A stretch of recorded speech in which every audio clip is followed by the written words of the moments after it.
आखिर कुंवारी क्यों है माता वैष्णो देवी। माता के अधिकांश स्वरूपों की पूजा सुहागिनों की तरह की जाती है। फिर माता वैष्णो देवी कुंवारी कन्या के रूप में क्यों पूजी जाती हैं? इसके पीछे एक पौराणिक कथा है। ये कथा कुछ इस प्रकार से है कि त्रेता युग में दक्षिण भारत के रामेश्वरम में समुद्र तट पर एक सुंदर गांव था और इसी गांव में रत्नाकर नाम का एक पंडित जी रहते थे। रत्नाकर शिव जी और मां आदि शक्ति के बहुत बड़े भक्त थे। गांव शहर में रत्नाकर का मान सम्मान तो बहुत था, पर पंडित रत्नाकर के कोई संतान नहीं थी और इसी कामना हेतु रत्नाकर की पत्नी हमेशा मां आदि शक्ति से संतान के लिए गुहार लगाती रहती थी। उन्होंने लगातार कई वर्षों तक मां दुर्गा का व्रत और उनकी पूजा अर्चना की। आखिरकार कई सालों से संतानहीन रत्नाकर की पत्नी की प्रार्थना एक दिन मां जगत जननी मां भगवती ने सुन ली और वह गर्भवती हुई।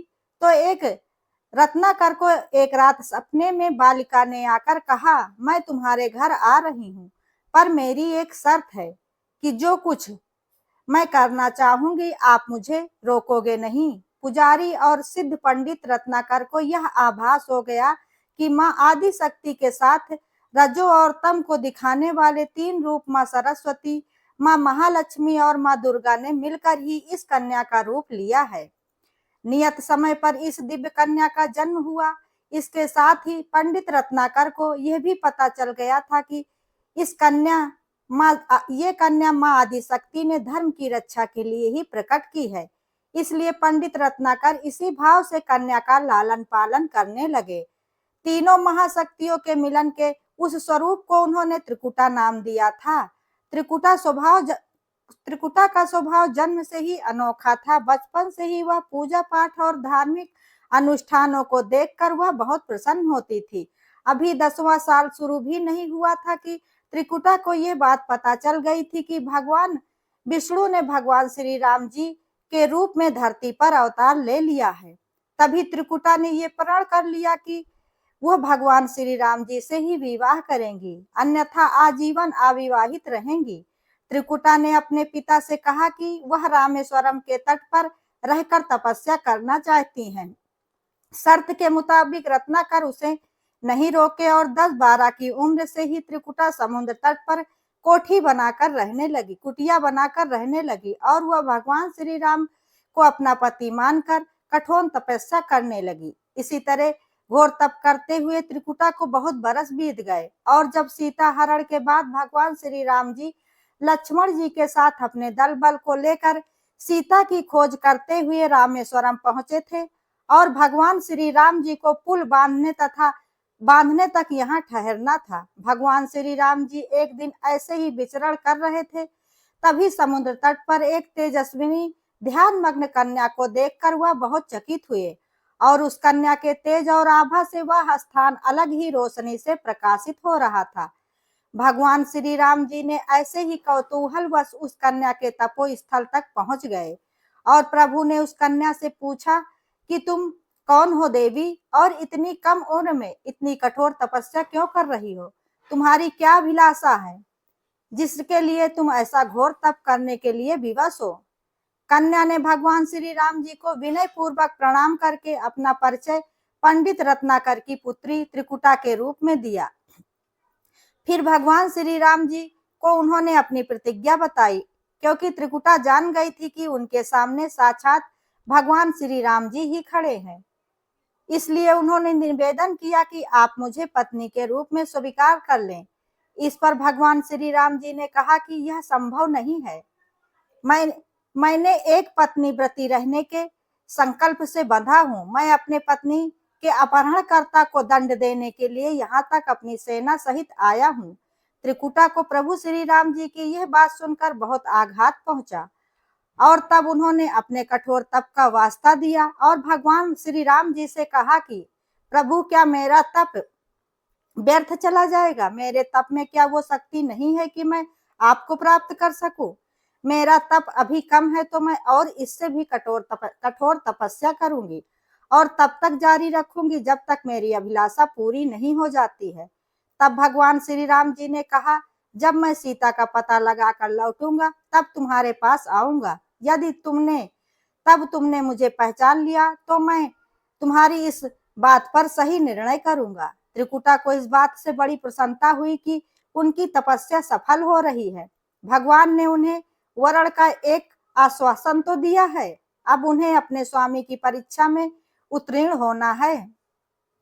इस प्रसन्नता के साथ भाव से भरकर त्रिकुटा का उत्साह और भी बढ़ गया। तब उन्होंने और कठिन तपस्या करना आरंभ कर दिया था। उनके तप का प्रभाव ऐसा था कि उनकी कुटी के आसपास का पूरा क्षेत्र एक अलग प्रकाश से प्रकाशित हो रहा था। भगवान श्री राम जी ने रावण के साथ युद्ध करके उसे हराया और विभीषण को लंका का राजा बनाकर अपनी पत्नी, भाई और समस्त सेना के साथ वह अपने नगर को लौटने लगे। प्रभु लंका विजय के बाद पुष्पक विमान पर सवार होकर लौट रहे थे और उन्हें त्रिकुटा को दिया अपना वचन भी पूरा करना था। इसलिए रामेश्वरम के तट पर पहुंचते ही भगवान श्री राम जी ने विमान को रुकवा दिया। यह देखकर सभी कौतूहल में पड़ गए थे, तो प्रभु ने उनसे कुछ पल की प्रतीक्षा करने को कहा। उसके बाद वह अकेले ही चल पड़े। सारी सेना भगवान की आज्ञा के अनुसार वहीं ठहरकर उनकी प्रतीक्षा करने लगी। भगवान श्री राम जी ने एक अत्यंत बूढ़े ब्राह्मण का भेष बनाया और देवी त्रिकुटा के पास पहुंचे। प्रभु उनके पास कुछ पल रुके, परंतु त्रिकुटा उन्हें पहचान ही ना सकी। भगवान ने उन्हें अवसर दिया, पर उनकी लीला को देवी त्रिकुटा भांप ही ना पाई और तभी भगवान श्री राम जी अपने वास्तविक रूप में आ गए। उन्होंने त्रिकुटा से कहा कि हे देवी, मैं आपको दिए वचन के अनुसार आपके पास आया था, परंतु आप इस परीक्षा में सफल नहीं हो पाई हैं, अर्थात आप मुझे नहीं पहचान पाई हैं। वैसे भी इस जन्म में मैं सीता से विवाह करके अपने एक पत्नी व्रती रहने का प्रण लिया है, इसलिए तुम्हारे साथ विवाह करना तो किसी भी प्रकार से संभव ही नहीं था। देवी त्रिकुटा बहुत निराश हो गई। भगवान ने उनकी मानो स्थिति समझ ली और वो बड़े ही मधुर वचन से त्रिकुटा से बोले। भगवान श्री राम जी ने कहा कि आपको निराश होने की कोई आवश्यकता नहीं है, आपका संकल्प पक्का है, इसलिए मैं इसे खाली नहीं जाने दूंगा। इस युग में मैं एक पत्नी व्रती होने के प्रण के कारण विवश हूँ, परंतु अगले कलयुग में जब मैं कल्कि के रूप में अवतार लूंगा तब मैं तुम्हें अपनी पत्नी के रूप में अवश्य ही स्वीकार करूंगा। तब तक तुम हिमालय स्थित त्रिकुट पर्वत पर जाकर तपस्या करो, मेरे अवतार की प्रतीक्षा करो। भगवान ने उन्हें वरदान देते हुए कहा कि तब तक तुम भक्तों के कष्टों और उनके दुखों का नाश करते हुए इस संसार का कल्याण करती रहो। वैष्णव का अंश होने के कारण और उनके कुल में अवतार लेने तथा वैष्णव की पूजा होने के नाते सारा संसार तुम्हें माता वैष्णो देवी के रूप में ही पूजेगा। कलयुग में तुम्हारे लिए कुछ आदाय नहीं होगा। जो भी भक्त भक्ति भाव से तुम्हारी पूजा अर्चना करेंगे उन्हें तुम सर्वस्व प्रदान करोगी। भगवान श्री राम जी देवी त्रिकुटा को यह वरदान देकर चले गए और त्रिकुटा भगवान श्री राम जी से मिले इस वचन से अत्यंत प्रसन्न थी। उन्होंने प्रभु के आदेशानुसार संसार के कल्याण का संकल्प लिया और भगवान श्री हरि का वरदान उन्हें होने के कारण माता वैष्णो भक्तों की सभी मनोकामनाओं को पूरी भी करती हैं।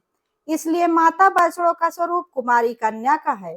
वो भी श्री हरि विष्णु के कल्कि अवतार की प्रतीक्षा कर रही हैं, क्योंकि उस अवतार के बाद भगवान उन्हें स्वीकार करेंगे और संभव है कि माता वैष्णो देवी को किसी अन्य धाम में भी स्थान देंगे और उन्हें कुछ अन्य दायित्व भी सौंपेंगे। यह कथा लोक श्रुति पर आधारित है और ये दक्षिण भारत की बहुत ही प्रसिद्ध लोक श्रुति है। इसलिए माता वैष्णो देवी के पास श्रद्धा पूर्वक और भक्ति भाव के साथ आने वाले भक्तों की सभी मनोकामनाएं माँ वैष्णो अवश्य ही पूरी करती हैं। दोस्तों, अगर आप लोगों को माँ वैष्णो की ये कथा पसंद आई हो तो वीडियो को लाइक, शेयर, कमेंट जरूर करें और ऐसी ही ज्ञानवर्धक और धार्मिक जानकारियों एवं कथा कहानियों के लिए चैनल को सब्सक्राइब करें। वीडियो अंत तक देखने के लिए धन्यवाद।